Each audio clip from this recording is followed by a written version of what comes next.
প্রিয় নবী সাল্লাল্লাহু আলাইহি সাল্লাম যে সুমহান জীবন আদর্শের শিক্ষা এবং দীক্ষা আমাদেরকে দিয়ে গেছেন, শুধু সেটার পুঙ্খানুপুঙ্খ অনুসরণই যথেষ্ট।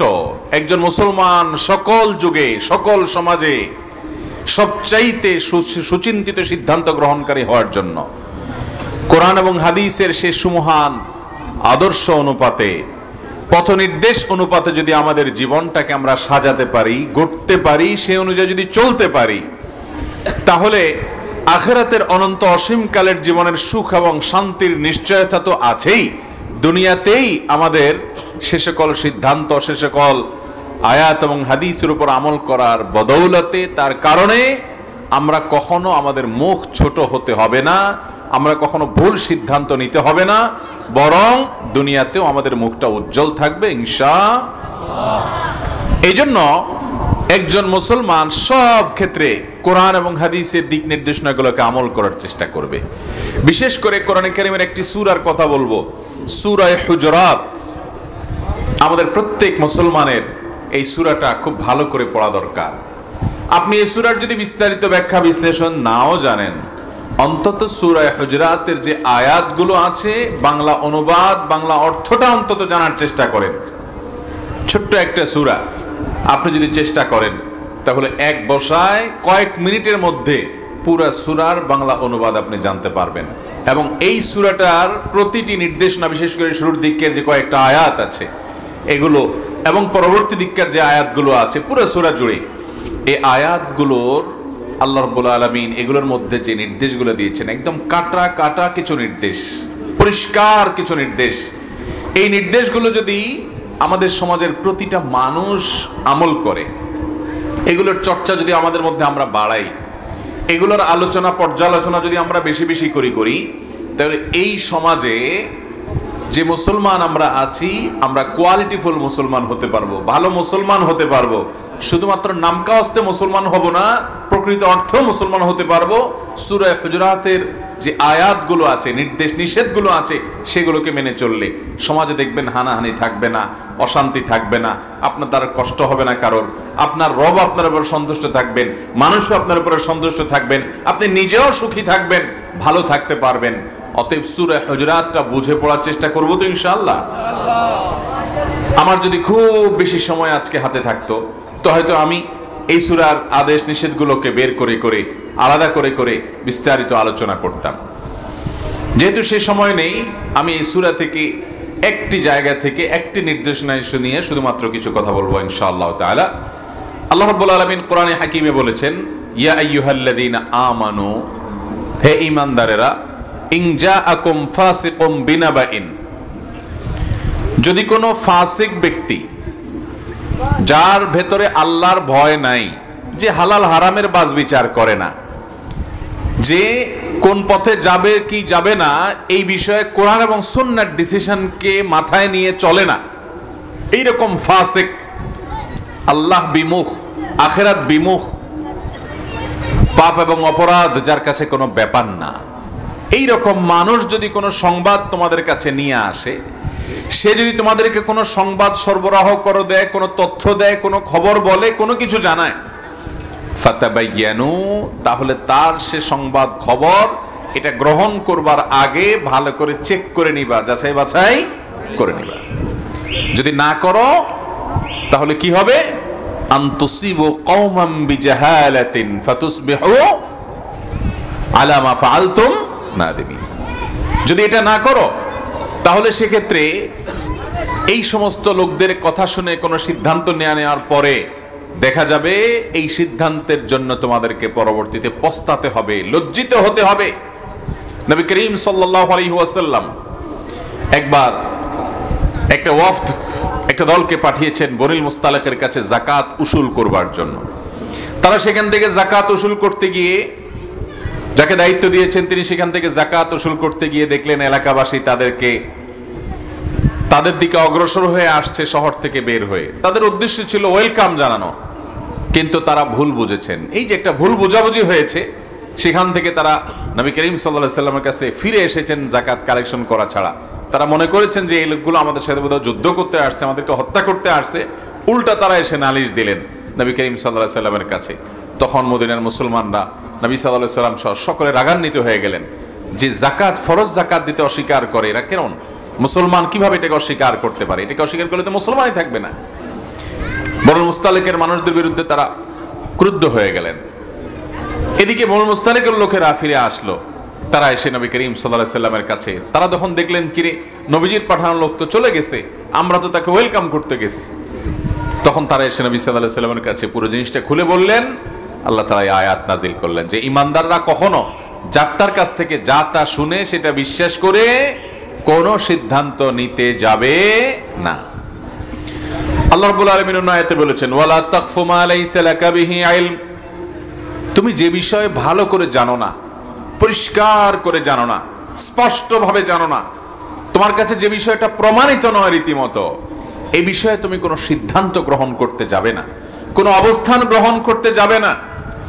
কারণ ইন্নাস সামআ ওয়াল বাসারা ওয়াল ফুআদা কুল্লু উলাইকা কানা আনহু মাসউলা, মানুষের কান, মানুষের চোখ, মানুষের অন্তর, এই প্রত্যেকটি অঙ্গ প্রত্যঙ্গ যা করছে, এই কান কি কি শুনছে, এই চোখ কি কি দেখছে, আর এই মন কি কি চিন্তা করছে, এর সবগুলো সম্পর্কে আল্লাহ রাব্বুল আলামিন জিজ্ঞাসাবাদ করবেন যে তোমার এই অঙ্গ দিয়ে তুমি কি করেছো, তোমার চোখ দিয়ে কোথায় দেখেছো, কান দিয়ে কি শুনেছো, মন দিয়ে কার ব্যাপারে কি মনে মনে ধারণা করেছো, সেটা কতটা সঠিক কতটা ভুল যাচাই বাছাই করা ছাড়া করলা।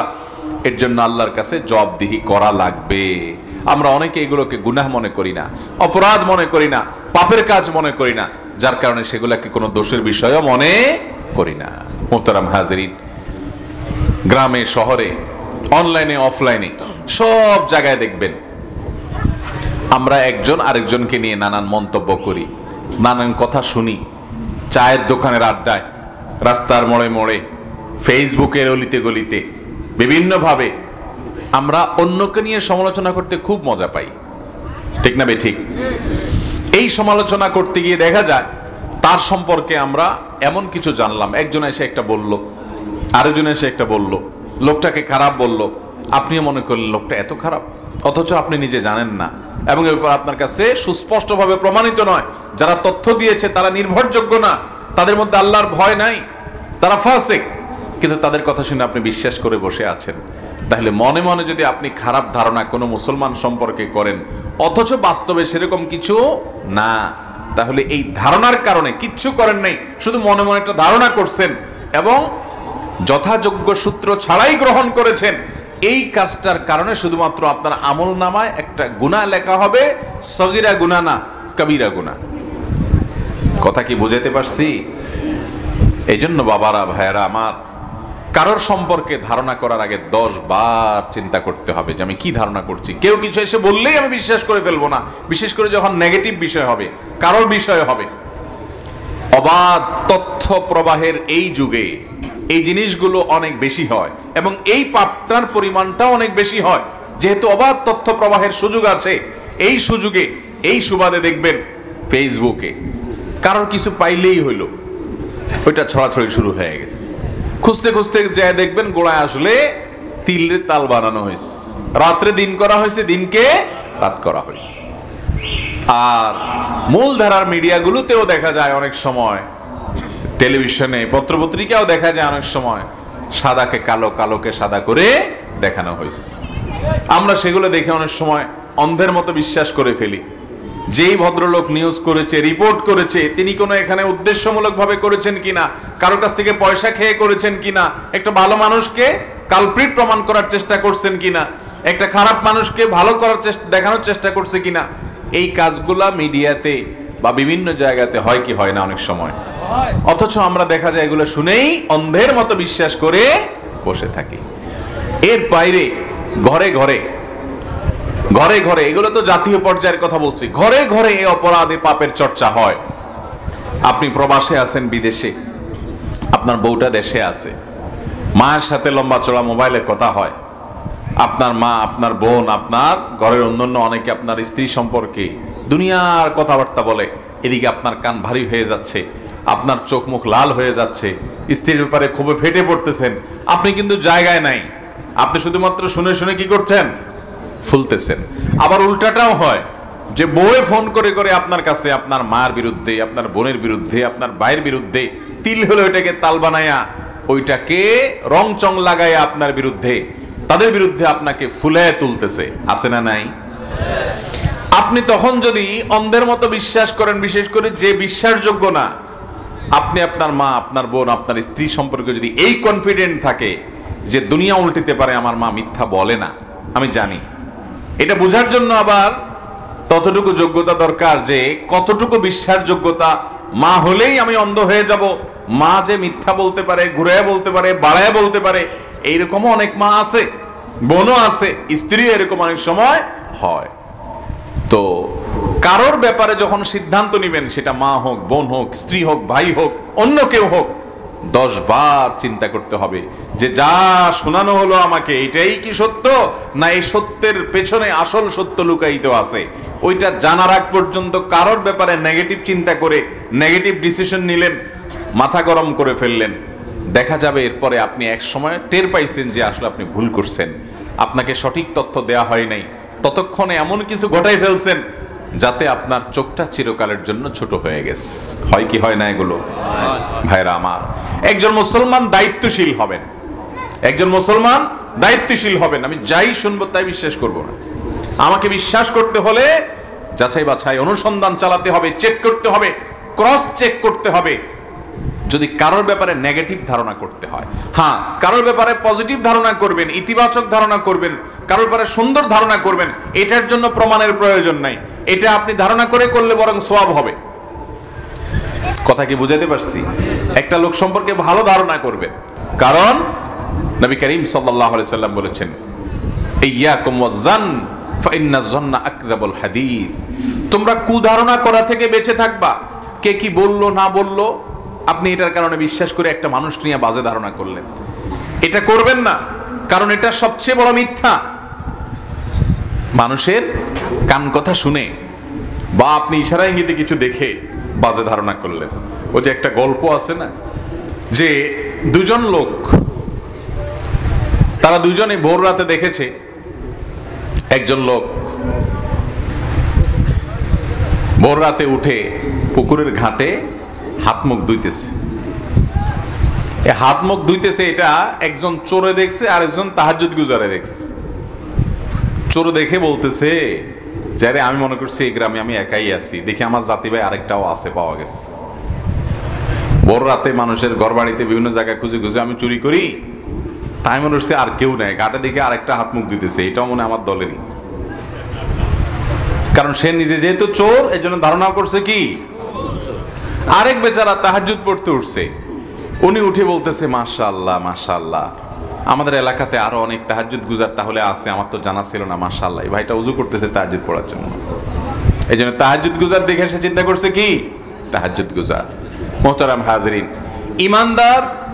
ইমানদার সব সময় কারোর ব্যাপারে ধারণা করতে চিন্তা করবে যে আমি বাজে ধারণা করলে সেটা আমার কাছে পরিষ্কার কিনা, প্রমাণিত কিনা। প্রমাণিত নয়, আমার আমল আমি নষ্ট করতে পারবো না কারোর সম্পর্কে বাজে ধারণা করে। কোরআনে কারিমে আল্লাহ রাব্বুল আলামিন স্পষ্টভাবে আমাদেরকে নির্দেশনা দিয়েছেন এই সম্পর্কে। পরিষ্কারভাবে আল্লাহ তাআলা আমাদেরকে বলেছেন, ইন্না বা'দায-যান্নি ইসম, কিছু কিছু ধারণা এটা পাপ, অপরাধের কারণ হয়। এর কারণে আপনার আমল নামে গুনাহ লেখা হয়, সগীরা গুনাহ না, কবিরা গুনাহ, মহাপাপ, আপনি টেরও পান না। অহরহ এগুলো আমাদের মধ্যে আছে না নেই? অমুক এই টাইমে ওই দিক কেন গেল, ও তাহলে আকাম করার জন্যই গেছে।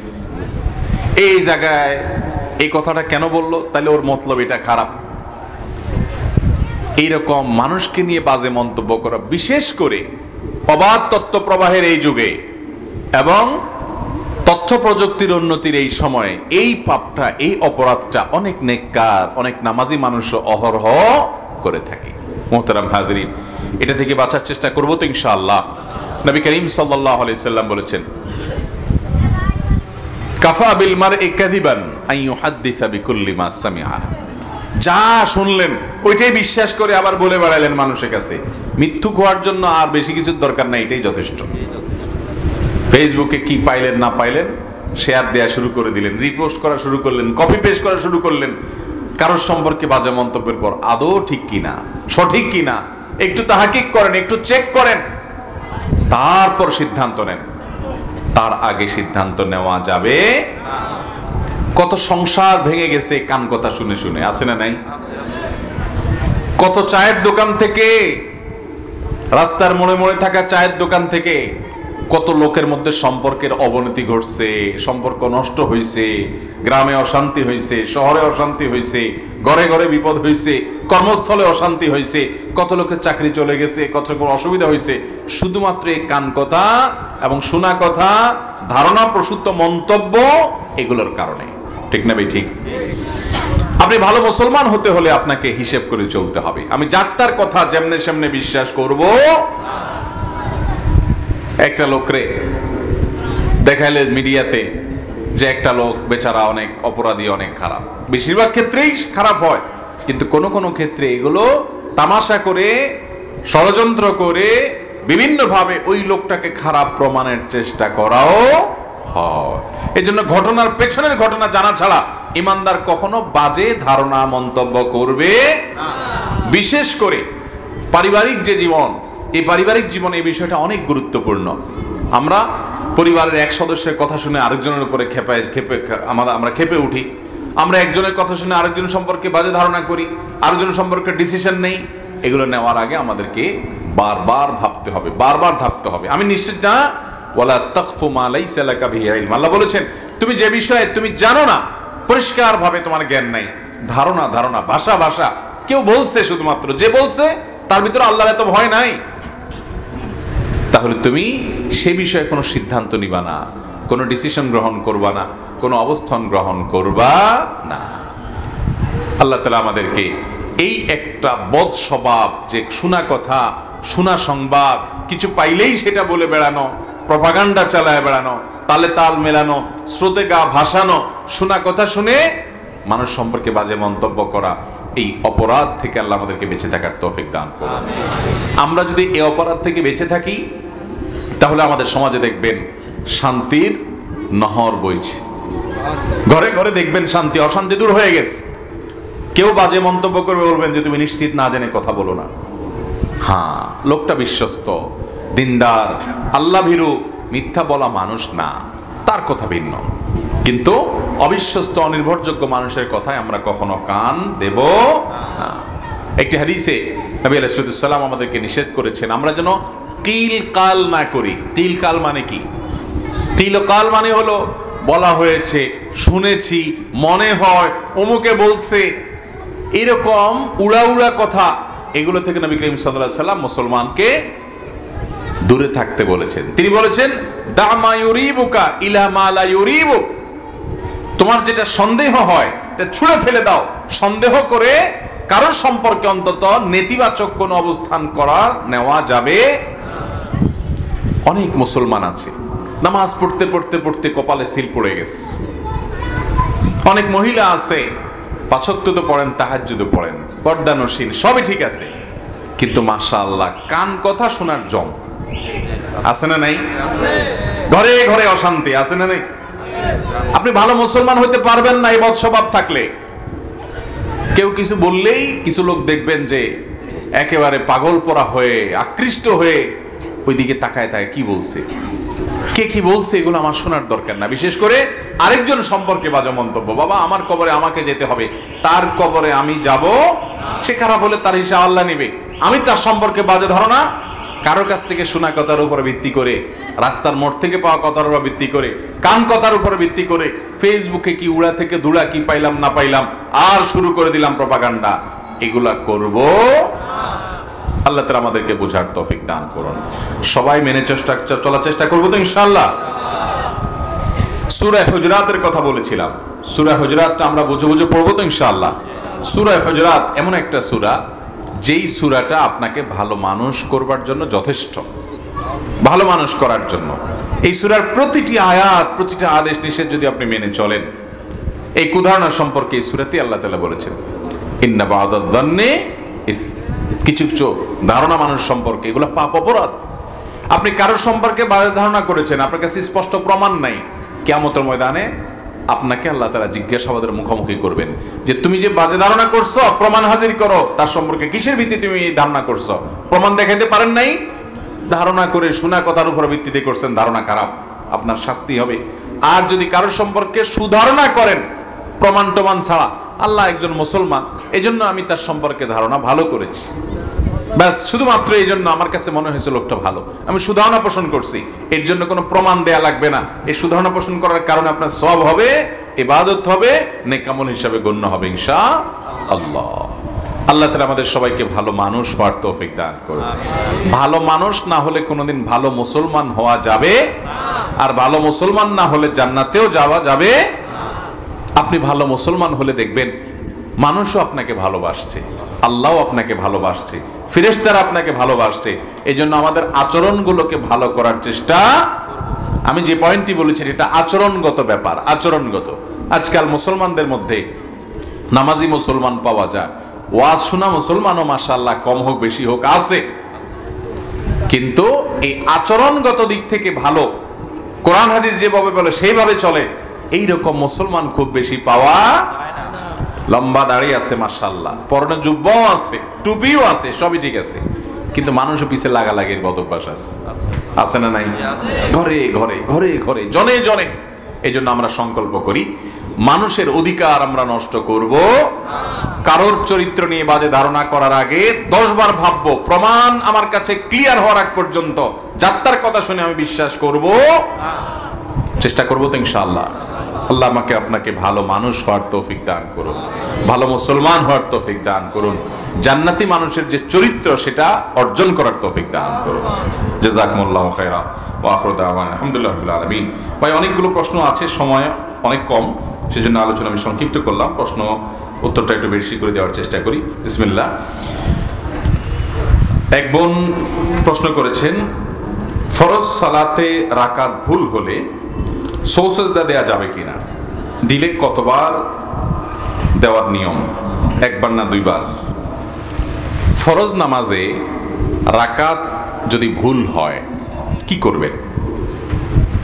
এর উত্তর হলো, ফরজ নামাজে 4 রাকাতের জায়গায় যদি আপনি 3 রাকাত পড়েন, অথবা 4 রাকাতের জায়গায় 5 রাকাত পড়েন, 1 রাকাত কম অথবা বেশি, তাহলে সেক্ষেত্রে অবশ্যই প্রথমত জোর নামাজকে আপনার জোর হতে হবে, অর্থাৎ যাতে করে 4 রাকাতেরটা যদি 5 রাকাত পড়ে ফেলেন, তাহলে সাথে আরো 1 রাকাত যোগ করবেন, তাহলে আরো 1 রাকাত যোগ করার পর আপনি টের পাইছেন পরে যে আমার 4 রাকাতের জায়গায় তো 5 নম্বর রাকাতে আমি পড়ে ফেলছি, শেষের দিকে আছেন বা সালাম ফেরানোর পরে মনে হয়েছে, তাহলে আপনি আরো 1 রাকাত সাথে যোগ করবেন, করে সেজদায়ে সাহু দিয়ে দিবেন। তাহলে শেষের যে 2 রাকাত এক্সট্রা 2 রাকাত হইলো, ওইটা নফল হিসাবে গণ্য হয়ে যাবে, ফরজও হয়ে যাবে, কিন্তু শেষে কি দিতে হবে? সেজদায়ে সাহু দিতে হবে। আর যদি 1 রাকাত কম হয়, 3 নম্বর রাকাতে সালাম ফিরে বসে আছেন, এরপরে টের পাইছেন যে না রাকাত তো 3টা হয়েছে, একটা কম হয়েছে, বা শেষের দিকে টের পাইছেন, তাহলে কি করবেন? তাহলে অবশ্যই অবস্থা দাঁড়ায় যাবেন, দাঁড়ায় আরো 1 রাকাত পড়ে ফেলবেন, 1 রাকাত পড়ে এরপরে সেজদায়ে সাহু দিয়ে নামাজ পড়বেন, নামাজ হয়ে যাবে। 5ম রাকাতের মাঝামাঝি পর্যায়ে বা দাঁড়ানো অবস্থায় মনে হয় 4 রাকাত থেকে উঠে দাঁড়ায় গেছেন, এখন মনে হয়েছে, তাহলে ওই অবস্থায় ফেরত আসবেন, এসে সেজদায়ে সাহু দিবেন বসে, এরপরে নামাজ হয়ে যাবে ইনশাআল্লাহ, এবং আপনার কোনো আর ওই নামাজ দোহরাইতে হবে না। 5ম রাকাত পড়ে ফেলছেন, শেষে আছেন, তাহলে এবার আরেক রাকাত যোগ করবেন। আর 5ম রাকাতের মাঝে আছেন, শুরুতে আছেন, তখন মনে হয়েছে, তাহলে ওখান থেকে ব্যাক করবেন, ব্যাক করে সেজদায়ে সাহু দিবেন, শেষে নামাজ হয়ে যাবে ইনশাআল্লাহ। বুঝতে পারছেন কথা?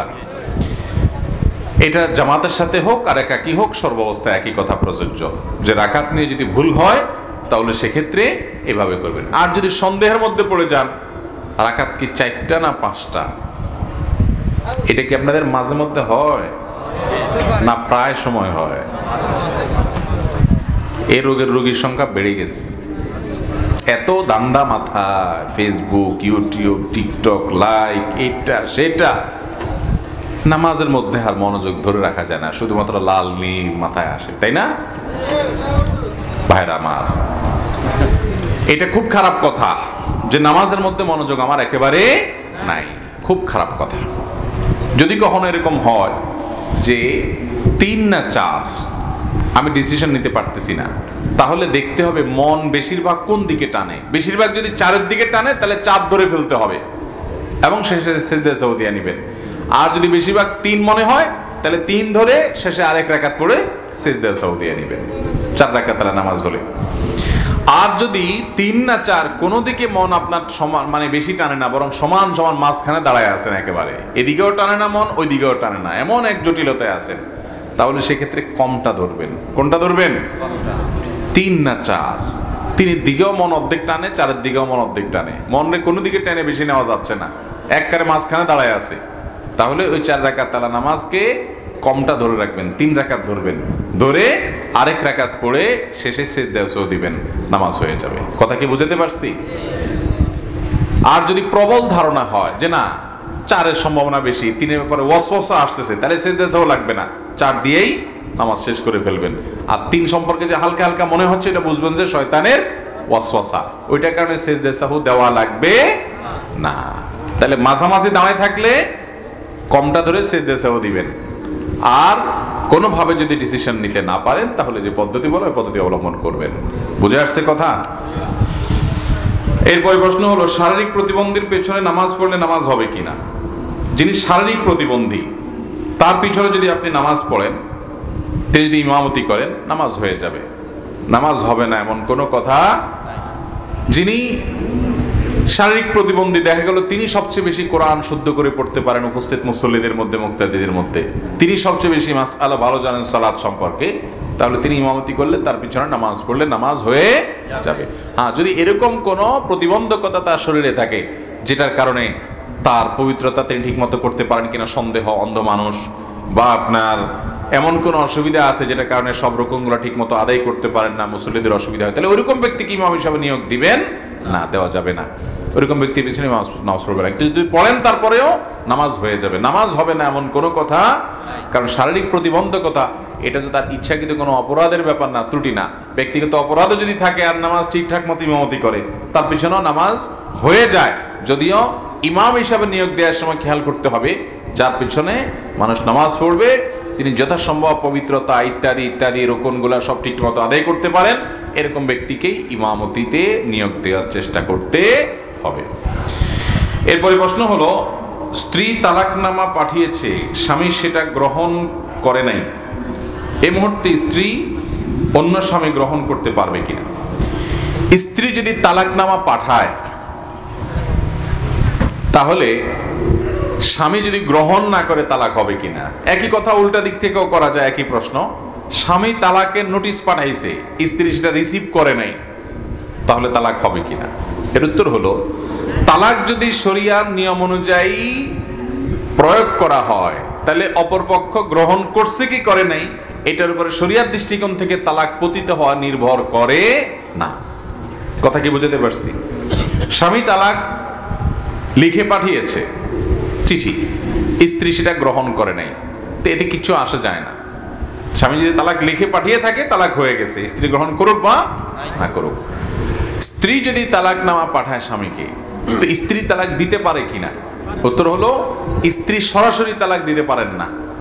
স্ত্রী তালাক নিজের প্রতি নিজে গ্রহণ করতে পারেন যদি স্বামী তাকে সে পাওয়ার দিয়ে থাকে, যেটাকে অর্পিত তালাক বলে। আমাদের দেশের কাবিননামার 18 নম্বর কলামে যেটা লেখা আছে যে যদি ভরণ পোষণ না দেয়, এটা করে সেটা করে, স্বামী উল্টাপাল্টা করে, জুলুম অবিচার করে, অত্যাচার করে, তাহলে স্বামী তার স্ত্রীকে তালাকের নিজের প্রতি নিজে তালাক গ্রহণের ক্ষমতা দিয়েছেন। তো সেই ক্ষমতা বলে তিনি যদি তালাকের ব্যাপারটি প্রয়োগ করে থাকেন তাহলে একই কথা, স্বামী সেটা গ্রহণ করলো কি করলো না তাতে কিছু আসে যায় না। সঠিক নিয়মে হলে অর্পিত তালাক দিয়েও তালাক হতে পারে, কিন্তু বেশিরভাগ ক্ষেত্রে মহিলারা স্বামীকে তালাক দেয়, বলে আমি তোমাকে 1 তালাক 2 তালাক দিলাম। এভাবে তালাক দিলে কোনোদিনই তালাক হবে, কারণ স্বামী তালাক পতিত হওয়ার ক্ষেত্র না। কথা কি বুঝতে পারছি? তো এই জন্য তালাকের মাসআলাগুলো বড় স্পর্শকাতর। এটা দিয়ে ফেললে ফেরত নেওয়া কঠিন হয়ে যায়। এমন কি তালাক দিয়েছেন, কোথাও সাক্ষী নেই, স্বামী স্ত্রী 2 জন শুধু আছেন, এর মধ্যে স্বামী তালাক দিয়ে দিছেন, কেউ শুনে নাই, কোনো সাক্ষী নাই, এতে কি তালাক হবে না হবে না? এতেও তালাক হয়ে যাবে, কোনো সাক্ষীর দরকার নাই। এমনকি স্ত্রীও ছিল না, স্বামী দূর থেকে তালাক দিয়ে দিছে সেই স্ত্রীকে, স্ত্রী দূরে ছিল, তাতেও তালাক পতিত হবে। খুবই ডেঞ্জারাস একটা জিনিস। নবী করিম সাল্লাল্লাহু আলাইহি সাল্লাম বলেছেন, সালাতুন জিদ্দুহুন্না জিদ্দুন ওয়া হাজলুহুন্না জিদ্দুন। তিনটা বিষয় এরকম আছে যে এটা হাসতে হাসতে দুষ্টুমি করে মজা করে করলেও হয়ে যায়, সিরিয়াসলি করলেও হয়ে যায়, এত ডেঞ্জারাস বিষয়। এই জন্য আমি সবসময় বলি, যারা বিয়ে করেছেন, যারা ভবিষ্যতে বিয়ে করবেন, সবাই কান খাড়া করে শুনে রাখেন, খবরদার স্ত্রীর সাথে যত গন্ডগোল হোক, যত ফাসাদ হোক, যত মনোমালিন্য হোক, যত ঝামেলা হোক, আর যা করেন না করেন, আল্লাহর ওয়াস্তে হুটহাট করে তালাক কথাটা বলবেন না। অঘটন ঘটে গেলে এরপরে সব হুজুর দুনিয়ার একসাথে হইয়াও আর আগের তালাকটারে ডিসমিস করতে পারবে না। খুব ডেঞ্জারাস জিনিস। বউয়ের সাথে বেশি উল্টা পাল্টা করে ফেলছে, এটা ধাক্কা দিয়ে দেন, একটা চিমটি কাইটা দেন, একটু বকা দিয়ে দেন। বেশি বাড়াবাড়ি করলে পরে আপনার বিচার না করা যাবে, কিন্তু তালাক মারে দিয়ে বসে আছেন, এরপর বিচার করে আর কাজ হবে না। ছুরি মারার মতো এটা, ছুরি মেরে লোকটার মেরে ফেলছেন, এরপর জিব্বা কামড় দিয়ে বলতেছেন, আসলে মাথা গরম হয়ে গেছিল তো, আমি সরি হুজুর মাফ চাই। আপনি যত সরি বলেন, ওই মরা মানুষ আর জিন্দা হবে না। তালাকটা এরকম, আল্লাহর ওয়াস্তে এটা হুটহাট করে মেরে দিবেন। বহুত মানুষ আছে, এত ছোট লোকের ছোট লোক, কিছু হইলেই হলো কথায় কথায় তালাক, কথায় কথায় তালাক, আছে না নাই? আল্লাহ তাআলা আমাদেরকে হেদায়েত দান করুন। মহিলাদের মধ্যে কিছু আছে, কিছু হইলেই কয় আমরা এক্ষণ তালাক দিয়ে দিবি, আর বারবার চলে যাবো, আছে না নাই? এক্ষণ তালাক দিয়ে দিবি, আমার বারবার চলে যাবো। মনে হয় যে মায়ের হাতের মোয়া চাইতেছে আর কি, ছোট লোক।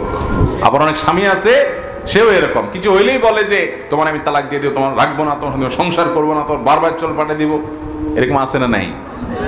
এগুলোর বলে ছোট লোক। এই মহিলাও আছে কিছু, পুরুষও কিছু আছে। আল্লাহর ওয়াস্তে তালাকের কথা এরকম হুটহাট করে বলবো, খুব ডেঞ্জারাস। হয়ে গেলে আর ঠেকাতে পারবেন না। এরপর প্রশ্ন হলো, কিভাবে তাবিজ থেকে মুক্তি পাওয়া যায়? এটা করে অনেক রকম ক্ষতি করে, যেমন বিয়ে বন্ধ করে, চাকরি বন্ধ করে, আরো অনেক কিছু। অনেক কবিরাজ আছে দেখবেন, তারা বিয়ে বন্ধ করে, লম্বা দাঁড়িয়ে আছে, আবার মাশাআল্লাহ নামাজ কালামও পড়ে।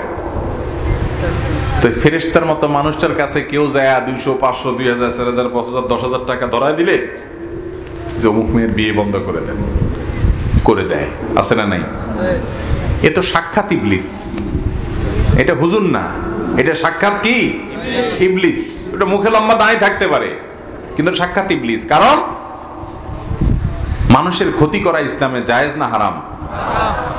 এই হারাম কাজটা যদি কোনো খনার কোনো এই তাবিজ ব্যবসায়ী যদি আপনার টাকা নিয়ে এই খারাপ কাজটা করে, হারাম কাজটা করে, কারণ মেয়ের বিয়ের বন্ধ করার জন্য এই কাজ করে, এখন আপনি বলতে পারেন মানুষ এটা করতে পারে কিনা? ব্ল্যাক ম্যাজিক, জাদু, শয়তানের আশ্রয় নিয়ে এরকম ক্ষতি করতে পারে, এটা প্রমাণিত কোরআন হাদিস দ্বারা। তো সেই ক্ষতিকর কাজ যদি কেউ করে, তাহলে ওইটা সাধারণ কোনো মানুষ না, সাধারণ কোনো পাপীও না, ওটা ডেঞ্জারাস পাপী, ইবলিস, মানুষরূপী ইবলিস, শয়তান। আমাদের দেশে দেখা যায় কারোর সাথে কারোর একটু মনোমালিন্য হয়েছে, অনেক সংসারে আছে বউ শাশুড়ি ওই কাম করে, শাশুড়ি যায় বউর বিরুদ্ধে তাবিজ জানে, বউ যায় শাশুড়ির বিরুদ্ধে তাবিজ জানে, আছে না নাই? তাবিজ ব্যবসায়ীর তো জমজমাট ব্যবসা। হ্যাঁ, শাশুড়ি এর কাছে যায়, বউ তাবিজ দিয়ে দেয়, বলে বালিশের নিচে ধুয়ে দিবেন, আছে না নাই? বলে পানিতে চুবাই দিবেন, খাওয়াই দিবেন। মনে রাখবেন, এগুলো ঈমান নষ্ট করে দিতে পারে, ঈমান ধ্বংস করে দিতে পারে। কারণ এগুলো বেশিরভাগই সেহেরের আশ্রয় নেওয়া হয়, শয়তানের আশ্রয় নেওয়া হয়, ঈমান ধ্বংস হয়ে যায়। অনেকে আপোষের তাবিজ করে, আছে না? যে আমার শাশুড়িরা লাইনে নাই, একেবারে বেলাইনে উল্টাপাল্টা করে, আসলে হয়তো বেলাইনে আছে, তো বউ যায় বলে হুজুর একটা আপোষের তাবিজ দেন। আপোষ আছে না নাই? খবরদার, আপনার সুখ দুঃখ এই সব কিছুর জন্য আপনি দরখাস্ত নিবেদন করবেন আরশের মালিকের কাছে। মুসলমানের অস্ত্রের নাম হলো দোয়া। মুসলমানের অস্ত্রের নাম কি? এই দোয়া অস্ত্র ব্যবহার করবেন। ওই তাবিজ নিয়া এর ক্ষতি করবেন, ওর বিয়ে বন্ধ করবেন, এগুলা করবেন। অনেক সময় দেখবেন কবরস্থানে তাবিজ গাড়তে বলে, সেহের জাদু যার বিরুদ্ধে হয় ওই ব্যক্তির অসুস্থ হয়ে যায়, অনেক সময় মৃত্যুর মুখে পতিত হয়ে যায়, ধ্বংস হয়ে যায়। বিভিন্ন পুতুলের গায়ে আপনার পিন মারা থাকে, নানাভাবে হয়। আপনাকে কেউ এগুলা করে ক্ষতিগ্রস্ত না করুক, আপনি চান যে এরকম ব্ল্যাক ম্যাজিক করে, জাদু করে। এমন অনেক ফ্যামিলি কথা আমরা জানি, যেই ফ্যামিলিতে এটা কেউ কল্পনাও করে না, এমন মানুষের তার বিরুদ্ধে তাবিজ করে বসে আছে, হিংসার কারণে পিছে লেগে বসে আছে, টেরও পায় নাই। খাওয়ায়া পড়ায়া সারা জীবন মানুষ করছে, উপর দিয়ে সব ঠিক আছে, তলে তলে ঠিক তার বিরুদ্ধে এই ব্ল্যাক ম্যাজিক এবং শয়তানের আশ্রয় নিয়ে জাদু করে বসে আছে, ক্ষতি করে বসে আছে। রোগ বালাই আর ভালো হয় না, মৃত্যুর দিকে চলে যাচ্ছে, ভয়ঙ্কর অবস্থা হয়ে যাচ্ছে। অনেক ফ্যামিলিতে এগুলো হচ্ছে। যদি আপনি চান যে এগুলো কোনোটাতে আমার যেন ক্ষতি না হয়, তাহলে আপনার করণীয় হলো সকাল সন্ধ্যার দোয়া জিকিরগুলো নিয়মিত পড়বেন। সকাল সন্ধ্যার দোয়া জিকিরগুলো কখনো ছাড়বেন না, নিয়মিত পড়বেন। জীবনে সব ছুটে যাবে, এটা ছুটতে পারবে না। সকাল সন্ধ্যার সব দোয়া পড়তে না পারেন, অন্তত 3 কুল, সূরা ইখলাস, সূরা ফালাক, সূরা নাস, 3 বার সকালে, 3 বার সন্ধ্যায় পড়েন। বিসমিল্লাহিল্লাযী লা ইয়াদুররু মা ইসমিহি শাইউন ফিল আরদি, এটা পড়েন। সন্ধ্যায় আউযু বিকালিমাতিল্লাহি তাম্মাতি মিন শাররি মা খালাক 3 বার, এটা পড়েন। আয়াতুল কুরসিটা পড়েন। হাসবি আল্লাহু লা ইলাহা ইল্লা হু আলাইহি তাওয়াক্কালতু ওয়া রাব্বুল আরশিল আযীম, সূরা তওবার শেষ আয়াত। এই অংশটা 7 বার সকালে, 7 বার সন্ধ্যায় পড়েন। আর অনেকগুলো দোয়া আছে, জিকির আছে, এগুলো নিয়মিত পড়েন। এগুলো শরীর বন্ধের মতো কাজ দেয়। আল্লাহ তাআলা আপনাকে সেফে রাখবেন। এর পাশাপাশি ব্ল্যাক ম্যাজিক যেন কাজ করতে না পারে, এই জন্য বেশি বেশি করে সূরা বাকারা তেলাওয়াত করবেন, বাসায় চালু করে রাখবেন। সূরা কাহফের প্রথম 10 আয়াত পড়বেন, ঘরে ঢুকতে বের হতে বিসমিল্লাহ বলে পড়বেন। সব কিছুতে বিসমিল্লাহ, বিসমিল্লাহ সব কিছুতে করবেন, ওইটাতে কোনো ক্ষতি হবে না ইনশাআল্লাহ। বিশেষ করে শয়তানি বিসমিল্লাহ বললে ওখানে আর টিকে না। আল্লাহ তাআলা আমাদের সবাইকে হেফাজতে থাকার তৌফিক দান করুন। আমিন। এরপরে প্রশ্ন হলো, ইচ্ছা করে আত্মীয়তার ছিন্নকারী কিরকম শাস্তি হবে?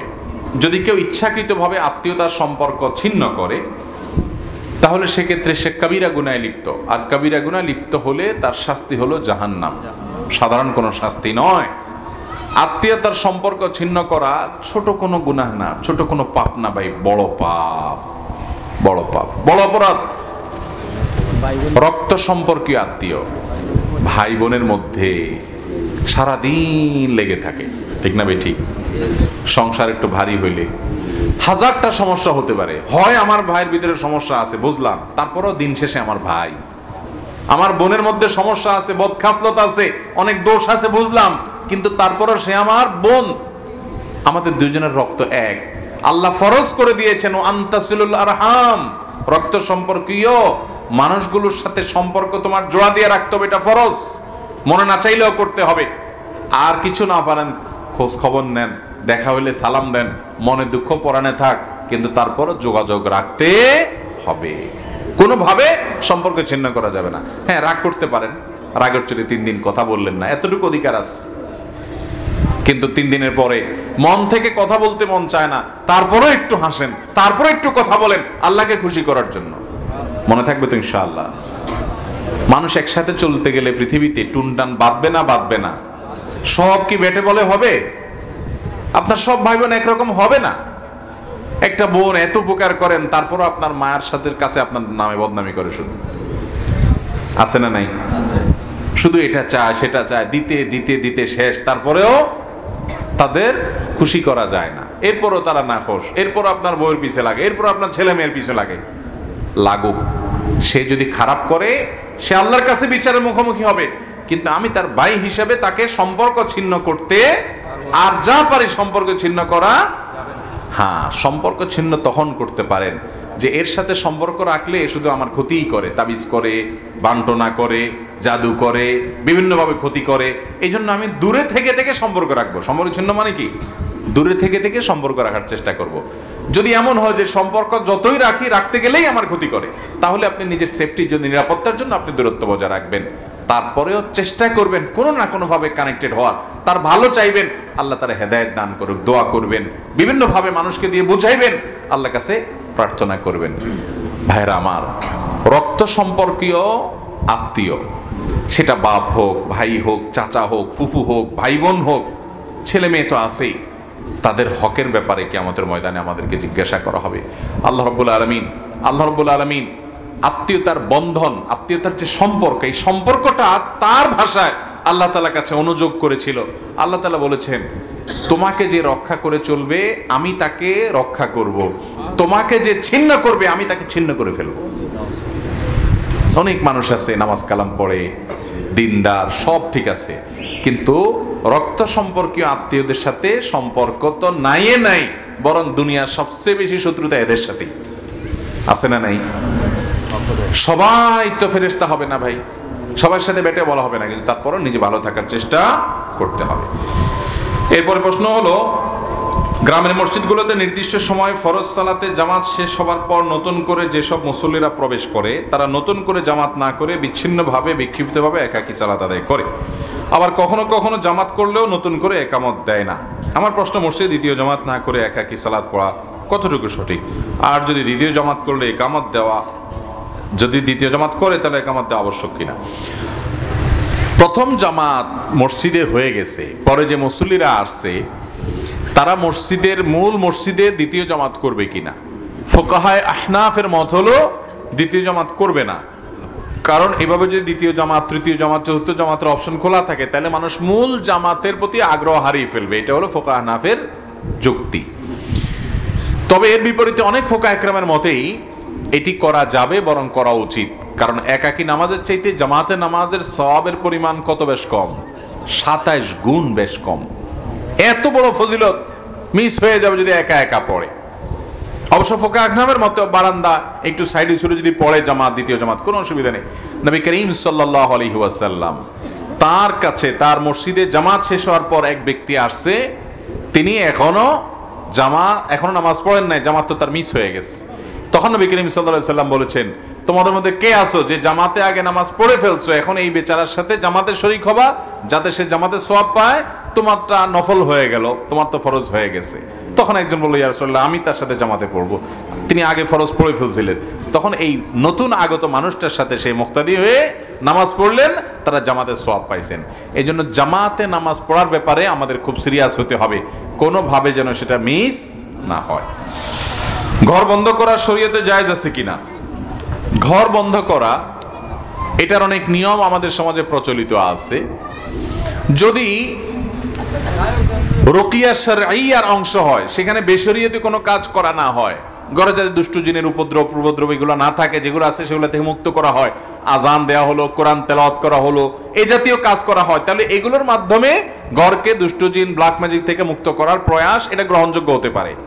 কিন্তু ঘর বন্ধ করতে গিয়ে আপনারা দেখবেন অনেক সময় দেখা যায় যে বিশেষ কিছু কাজ করে, কিছু পেরাগ নিয়ে আসে, কিছু ওই যে আপনার হাড্ডি গুড্ডি নিয়ে আসে, গরুর কল্লার আপনার টোয়াল নিয়ে আসে, আপনার ওই যে কি বলে ওই মাটির ঢাকনা নিয়ে আসে, দেখছেন নি আপনারা? এগুলা আয়না, এগুলা ঘরের মধ্যে বেঁধে দেয়, এটা করে ওইটা করে, এগুলা জায়েজ নাই। বিশেষ করে এগুলো বেশিরভাগই করে তারা যারা ব্ল্যাক ম্যাজিক, জাদু এবং টোনা, হারাম বিভিন্ন রকমের পদ্ধতি অবলম্বন করে। এই জাতীয় খোনাররা সাধারণত ঘর বন্ধ করতে গিয়ে এই সমস্ত আকাম কুকাম করে, আমরা জানিও না। প্যারাগ বেঁধেতে হচ্ছে প্যারাগে রক্ষা করবে, ওইটা করবে সেটা করবে, এটা না। আপনি আজান দিলেন, কোরআন তেলাওয়াত করলেন, আল্লাহর কোনো জিকির এতবার পাঠ করলেন, রুকিয়া হিসেবে, ঝাড়ফুঁক হিসাবে এগুলো করতে পারেন। তবে সুন্নাহসম্মত উপায় যদি আপনি অবলম্বন করেন, কোনো বাসা যাতে দুষ্ট জিন, ব্ল্যাক ম্যাজিক এগুলোর দ্বারা উপদ্রব এর মুখোমুখি না হয়, সেজন্য আপনি কি করবেন? বাচ্চাদেরকে সন্ধ্যার সময়, মাগরিবের সময় বাসার বাইরে রাখবেন না।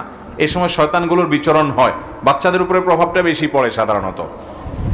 এই টাইমটাতে একেবারে সূর্য ডুবে, যখন ডুবার পর একেবারে সন্ধ্যার সময়, তার আগে পরে অসুবিধা নেই। আবার নিজেরা বাসায় ঢোকার সময়, যেটা একটু আগে বললাম, ঢুকতে বিসমিল্লাহ বলে ঢুকবেন, সালাম দিয়ে ঢুকবেন। বাসায় কাজের লোক, বাচ্চা, বুড়া যেই আসুক, সালাম ছাড়া কেউ প্রবেশ করতে পারবে না, বিসমিল্লাহ বলা ছাড়া কেউ ঢুকবে না। বাইরের সময় বিসমিল্লাহ বলবে, তাহলে শয়তান তার সাথে ওই বাসায় ঢুকতে পারে। হাদিসে আসছে, কেউ বাসায় যখন আসে তার সাথে সাথে ইবলিসও আসে। প্রত্যেকের সাথে সাথে একটা করে আসে না, আসে সাথে। তো আয়েশা দরজার পাশে আপনার পিছে পিছে সেও দাঁড়ায়। আপনি মোবাইল টিপতে মোবাইলে কথা বলতে হুট করে ঢুকে পড়ছেন, ইবলিস তখন খুশির চোটে বলে, যাক, ঢুকার সুযোগ পাইছি আজকে। আর যদি আপনি বিসমিল্লাহ বলে ঢুকেন, তো ইবলিস বলে, হায় হায় রে, লা মাবিতা, আজকে এখানে রাতে আর থাকার সুযোগ হলো না। আমরা টের পাই না আমাদের জিন্দেগিতে কিভাবে বরকত চলে যায়। এজন্য বাসার সবাই যত মানুষ ঢুকবে বাড়িতে, ঘরে ঘরে ঢোকার সময় কি পড়ে ঢুকবে? বিসমিল্লাহ। আবার বের হওয়ার সময়, খাওয়ার সময় বিসমিল্লাহ, স্ত্রী সবাসে বিসমিল্লাহ, বাথরুমে যাওয়ার সময় বিসমিল্লাহ, প্রতিটা কাজে বিসমিল্লাহ। বিসমিল্লাহ বললে ইবলিস আর সুযোগ পায় না, চান্স পায় না। এজন্য বাসা বাড়ি থেকে এগুলোকে ঝেঁটিয়ে বিদায় করতে চাইলে এই সুন্নাহসম্মত আমলগুলো হলো সবচেয়ে বড় আমল ইনশাআল্লাহ।